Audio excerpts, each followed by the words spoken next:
ఏమైందిరా?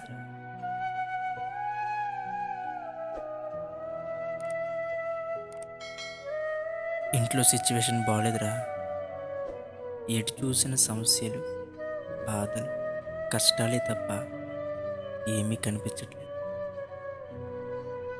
ఈ సమస్యలతో సక్సెస్ కాలేకపోతున్నాను. అయితే ఇలా బాధపడితే సమస్యలు పోతాయా? ప్రార్థన చేయి. నా సమస్యల్లో నాకు తోడుండే ప్రభువాన్ని ప్రార్థన చేయి. నాకు విజయాన్ని ఇమ్మని దేవుణ్ణి అడుగు. ఖచ్చితంగా విజయాన్ని ఇస్తాడు ఆయన. బైబిల్ గ్రంథంలో ఎంతోమంది విజయాన్ని పొందుకున్నారు. ఎంతోమందికి విజయాన్ని ఇచ్చాడు ఆయన. నువ్వు లెక్క. సమస్యలు వచ్చినప్పుడు చేయాల్సింది వాళ్ళకి వీళ్ళకి చెప్పి బాధపడటం కాదు, చేయాల్సింది దేవునికి ప్రార్థన.